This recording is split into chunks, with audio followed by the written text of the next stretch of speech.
Hit record, so. My name is Emily McDonald, and I'm here today with Howard Serlin. Today's date is December 21st, 2009, and we are conducting an interview for my World War II class. All right. Which class is that? World War II. Okay. Yep. Let's start off with, when's your birthday? My birthday? Yes. My birthday is January 4th, 1914. 19. I'm 95. I'll be 96 January 4th, 2010. Where were you born? You see, I'm sorry, I should have kept all of it. I was born in Poland. But I came to this country when I was 7 years of age. Mm-hmm. Did you have any siblings? Yes. I had, at the time I came here, I had 3 sisters and 1 brother. But another brother was born in this country. Mm-hmm. So altogether, there were 6 of us, 3 boys and 3 girls. What high school did you go to? I went to a high school called Franklin K. Lane, which was in Brooklyn, New York. And in those days, you had to go whichever high school they assigned you to. Mm-hmm. There was a border line, and that was the high school they assigned me to. Franklin K. Lane High School. So you grew up kind of around the city? I grew up in Brooklyn. In Brooklyn? Primarily. Mm-hmm. Even though I was born on the other side, I never had any education there. All of my education was here, and I don't have any accent or anything like which normally a foreign-born person has. Mm-hmm. What did you want to do when you were in high school? Like, with career? Well, in reality, I wanted to be a doctor. Mm-hmm. And I was taking liberal art courses to be a doctor.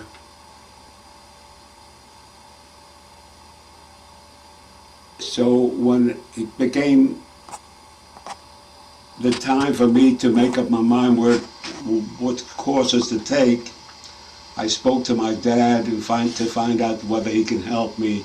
In those days, they didn't have any free education for med school.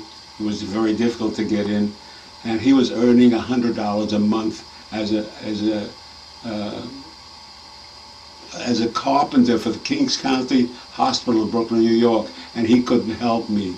So I switched my career from liberal arts to business, and I took the business course. At that time, it was called CCNY, City College of New York Business School on 23rd Street in Manhattan. That's where I went to. What did your mother do? My mother was a homemaker. A homemaker? Yeah. What college did you go to? Well, you had to be an A student to get into City College. Mm-hmm. In those days, there was only City College. Today, they have City University.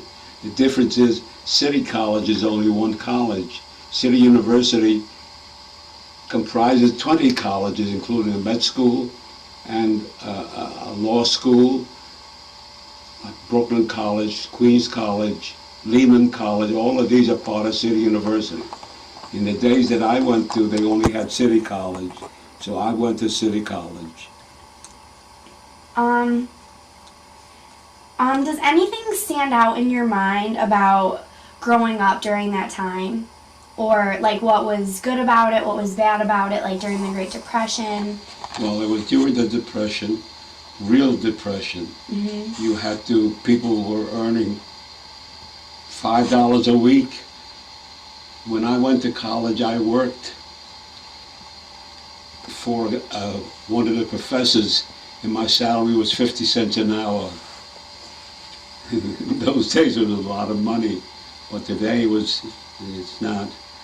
And so as I said, I went to City College School of Business to study accounting and to also be a teacher of accounting.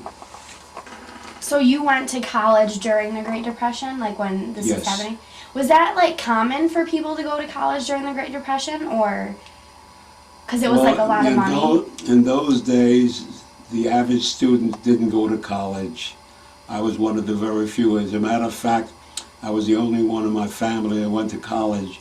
All my friends didn't go to college, and it was very difficult. I had to study while they were gallivanting around. It was difficult, but I persevered, and as I said, I studied, and I got a degree called the BBA, Bachelor of Business Administration.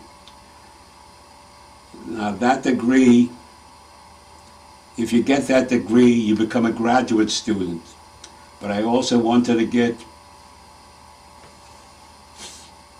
a degree in education, so I didn't take all the courses that were necessary to get the BBA. Normally, I would have gotten the BBA in 1933, but instead of that, I took courses to enable me to take, the education courses, and that degree is called the BBA with a Certificate of Teacher in Commercial Subjects. That was 32 credits of education courses, enabled me to teach in high school. And when I graduated, I got in January of 34 my BBA, and in June of 34 my BBA with a Certificate of Teacher in Commercial Subjects.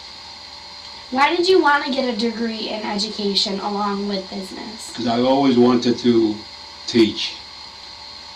And not only that, it was a smart idea because things were so rough, even the teachers, the full professors used to get maybe, I remember assistant professor that I worked for was earning $1,200 a year. So you had to have more than one job to make a living. Do you remember the effect that rationing had on your family? The what? The effect of rationing? Yes. In those days, you had to have coupons, and they were very valuable, and sure, it had a very big effect. It was rationing, coupons, and that's it. Okay, here's the big question. Can you describe where you were and how you felt on December 7th, 1941? December 7th, 1941.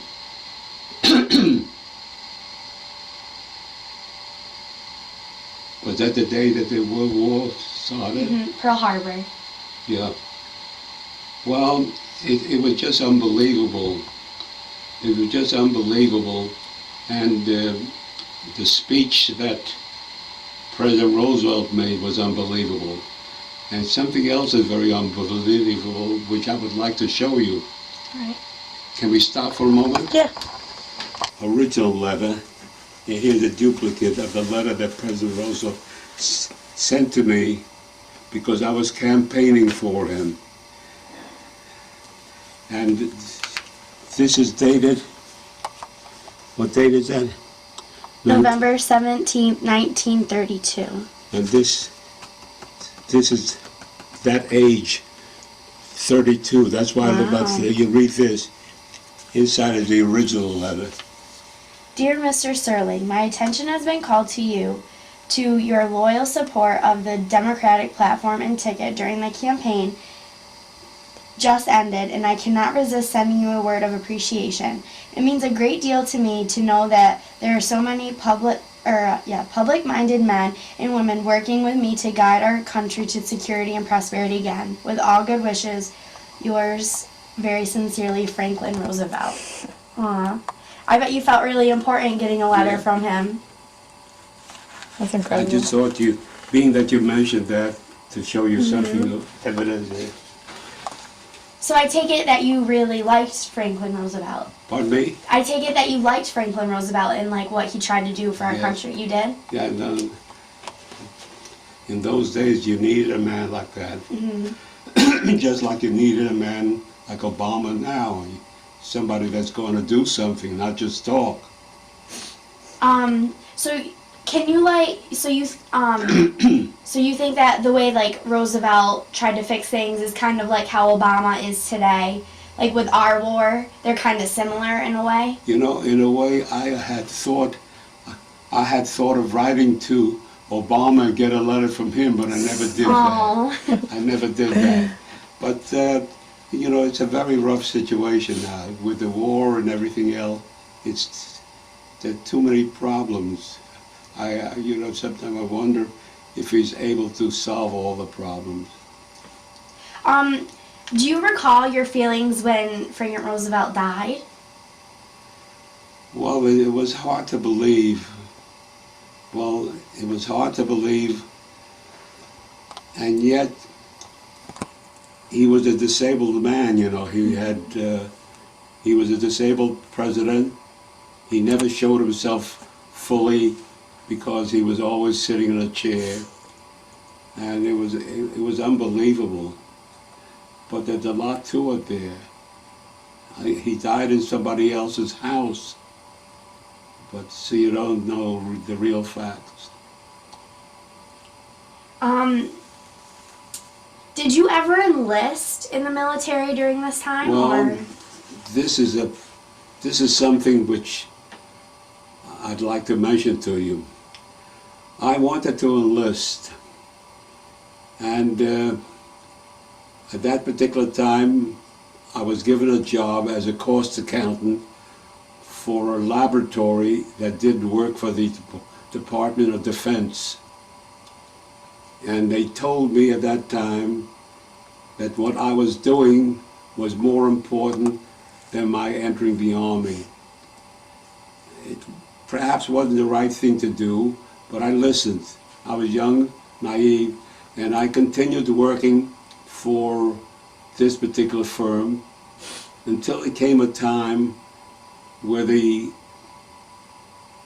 War Department decided that they needed more people. So I was going to be drafted, and they sent me a letter that I was drafted. But at that particular time, my wife was pregnant with my daughter Cheryl, who's a doctor now. And they gave me 2 weeks for her to give birth to the baby. Now, it is almost unbelievable that my daughter Cheryl was born on August 15, 1945. And that is the day that Japan surrendered. And they wrote to me, or they called me, that I needn't serve. So that in a way, I did what they asked me to do. I didn't serve, I'm not a veteran, and yet I did whatever I had to do. People who did defense work, honest defense work, to help out the war effort, they're not recognized anymore. Only if you're a veteran. You know, does it seem fair to you? No. But that's the story, and that is the truth. How do you think your life would have been different if you did have to go serve? Well, I made all the arrangements to serve at that particular time.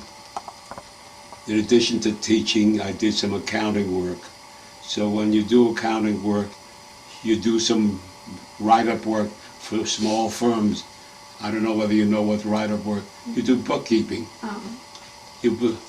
And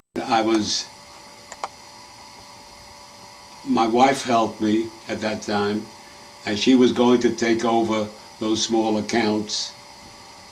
And I was preparing to enter the Army, but as things developed, I didn't have to do that. So you were kind of happy that you didn't have to go? Well, I can't even say that. I was a little disappointed. Oh. I was a little disappointed because I was very loyal. They asked me to serve in the cost accounting for the Department of Defense, which I did. If they didn't do that, I would have been in the Army. They're the ones that kept me out of the Army. I didn't try to keep myself out of the Army. Some people kept themselves out of the Army with disabilities, hard of hearing or whatever disabilities they had. I didn't do that. I was asked to do whatever I was doing, and I was doing it. In those days, they weren't as rebellious as they are now.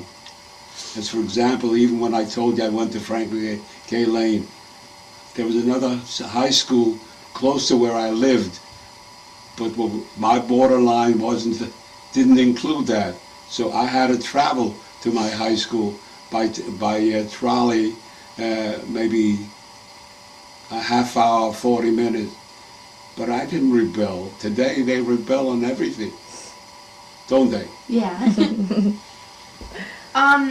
What did you think about Hitler coming to power? Like, what were your opinions on him? Well, you know, at first it was unbelievable. And, you know, it's hard to speak about it because it just didn't seem to be, believable. How could any human being be like that? It was a terrible situation. And as I told you originally, I came from Poland, and I had some very nice relatives who lived there, and they were all killed by the Nazis. Oh, I'm sorry to hear that. They were all killed by the Nazis. Some of them, I had an uncle who was well-to-do, a businessman.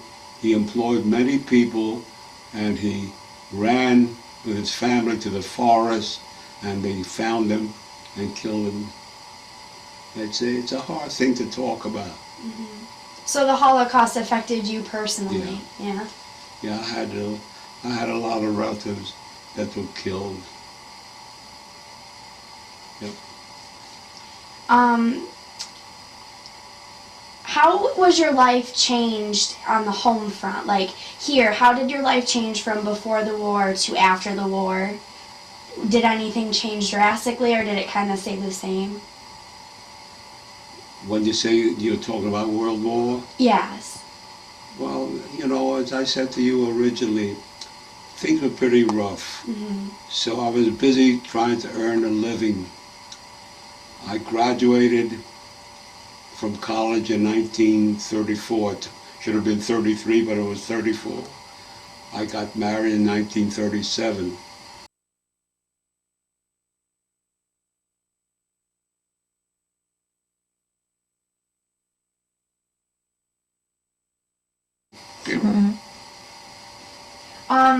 What did you think about Truman's decision to use the atomic bomb against Japan? You know, that's a hard question to answer. If you read into it and look into it, you wouldn't want that to happen again. But at that particular time, what the Japanese did to the Americans is also unbelievable. And you become very angry. And they say that shortened the war, which it did. In my particular case, not only it's a fact, because of that, Japan surrendered, and I didn't go into the army.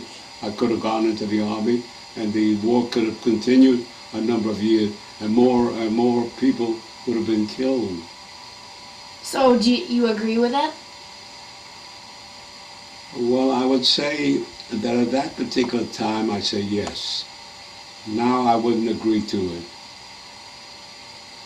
Because the war effort, they went all out to destroy us. So what else could we have done? It was a question of, it was really survival. I don't know what you understand that. I understand that. What kind of support did you see for the troops at like home here? Was there a lot of support for the troops here? Yes. What kind of examples can you share with us of that? Well, anything that the troops needed were given to them. If they came to visit, they were treated like heroes. And it was a very, very, very good foundation. Everybody loved them because they did a good job. They saved our lives, and we supported them 100%.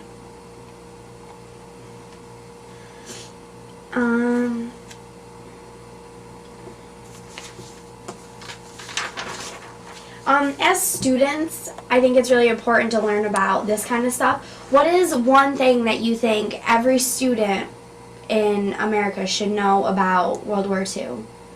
Like the most important thing? Well, when you talk about World War II, you have to include Pearl Harbor. And when you include Pearl Harbor, there was a dastardly thing to do. They did that, on the surface, they were our friends, but behind our backs, they attacked Pearl Harbor and they killed thousands of people. A lot of young people died then. How could they, that affects you. You have no love, and yet you have to forget and you have to forgive. I have over here a booklet that my granddaughter sent me. She gave birth to a little girl, which was my great-granddaughter. And they live in California. And she's married to a Japanese American. Just show you that you forget, you forgive. But at that particular time, it was hard to forgive because it affected you personally. Back to like the Japanese, do you think that what we did to them, like with the internment camps, was okay to do, or was it wrong? That wasn't the right thing to do for two reasons. Number one, even though they're Japanese, that's only the color. Once they're born here, they're Americans. And it's immaterial whether they're Japanese or Chinese or any nation. The answer is that you couldn't treat everybody the same way. It was unfair, and it was proven unfair. They put them, they treated them as non-existent person. They ruined their lives in those days. So look, they did the wrong thing, we did the wrong thing. Whether it equalizes, I don't know. But the answer is, you do what you have to do. Do you think that what we did to the Japanese is kind of like what the Nazis did to the Jewish people, like the Holocaust, but not as on of a big of a scale? Well, not that big a scale. And not only that, you can't compare the two. Number one, what we did to the Japanese didn't involve killing them. It just involved their not being as comfortable and having their businesses and doing the thing that they normally do. But the Nazis didn't do that. They killed people, children, women, without cause, without reason. It was inhuman. It's just unbelievable even today. Do you think it was fair that we did like the Nuremberg trials, like the trying of the Nazis? Like, do you think that would like justify anything, like make it better, or do you think that maybe we shouldn't have even like bothered to try them? The answer there is, it was very hard to get these people to pay for their crimes. Yeah. Because many of these people disappeared in foreign lands. And it took, I don't remember the name of the person that traced some of them. And in a way, they had to pay for their crimes if they were proven that they were involved. If they weren't proven, if it wasn't proven, it's a different story. If you could prove with witnesses and papers and other things that they really did something like that, and if it's illegal, they have to stand trial. It's not a question of fair. Even though they may be elderly people, if they were proven they did it, they're responsible for it. That's the way I feel. So you think that if they did it, it's just you have to kind of own up to it and be responsible to it, even though you might be older in age. Like, you can't just get away with something like that. If they were able to prove that they did something illegal, time shouldn't stop. Yeah. They're paying the price for the illegal acts that they committed. Do you think that you can put like a punishment on something that big? Like, and something that big as the Holocaust, like, do you think that they could just put one punishment for it? The answer there is simply this. You cannot punish a whole nation. You can only punish those that you can prove responsible for the thing.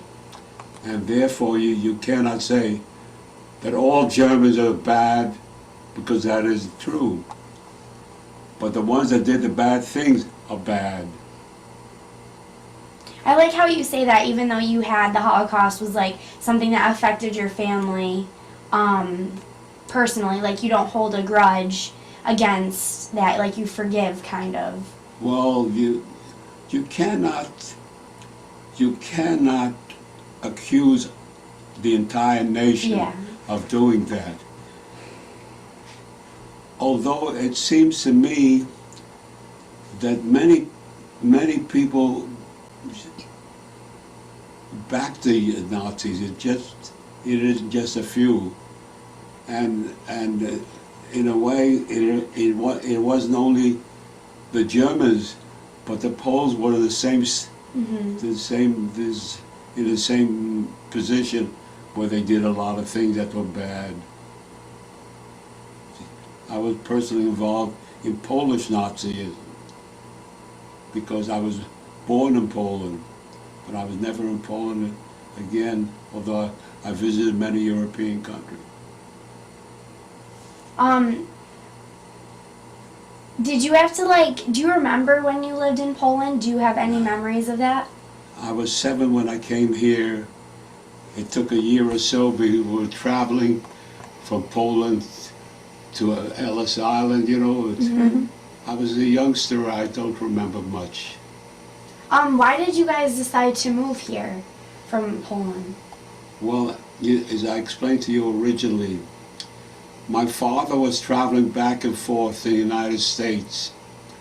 He was in the United States. He came to Europe.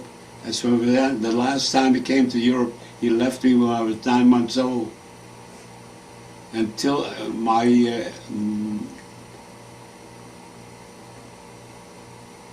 grandparents, my mother's parents, those days parents had a lot of influence, didn't want my mother to come to the United States until things got so bad that they gave her permission to come to the United States.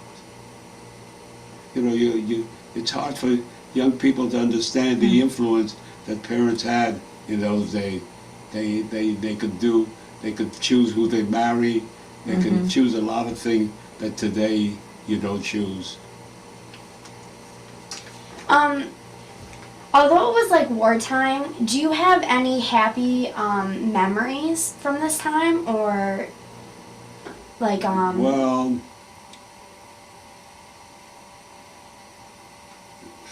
happy memory. My wedding was a happy memory, and my friends and my family, as I say, I had a lot of misfortune.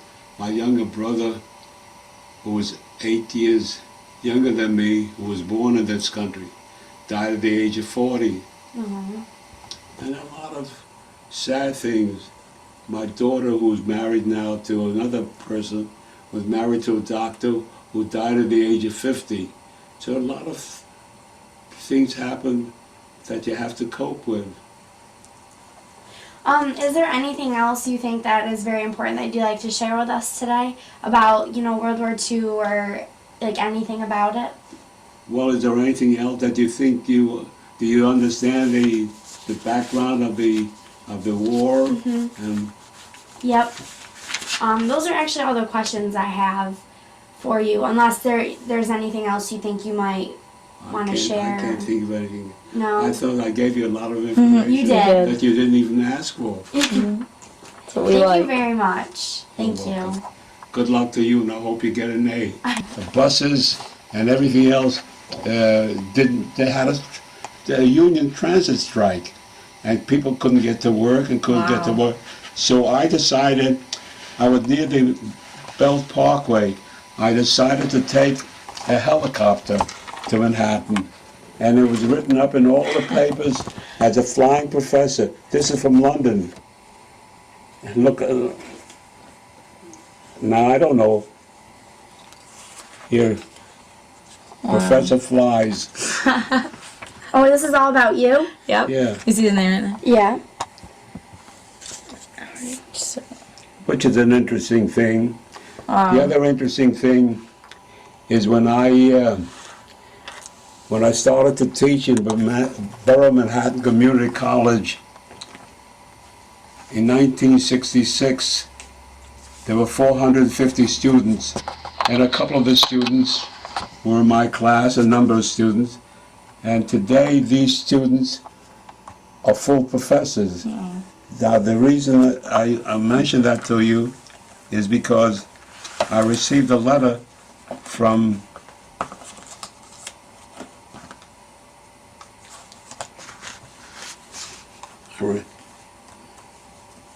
if I can see.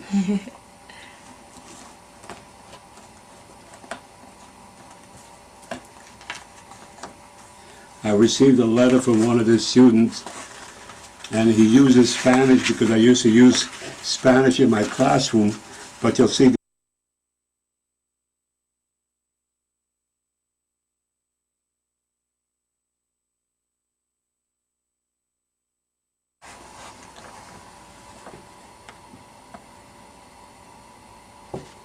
some of it is not appropriate.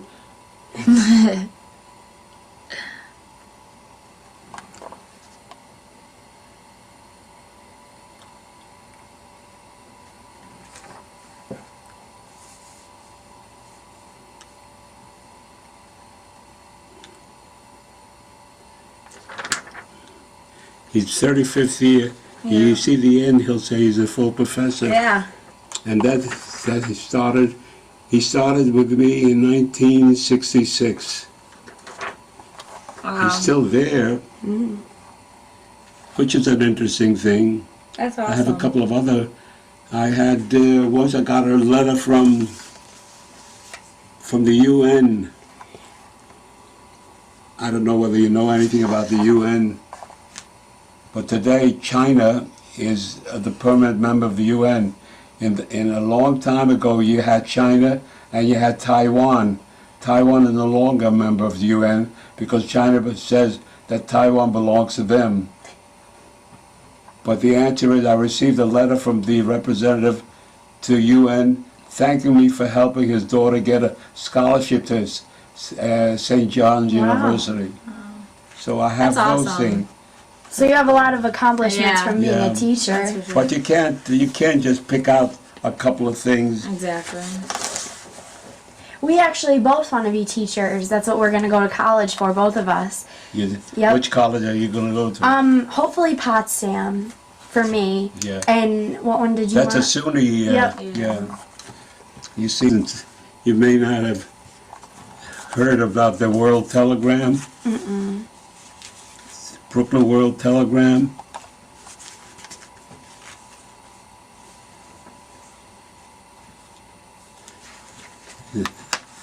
Every paper in the world had an article. They found it very interesting, the fact that I flew by helicopter to the college.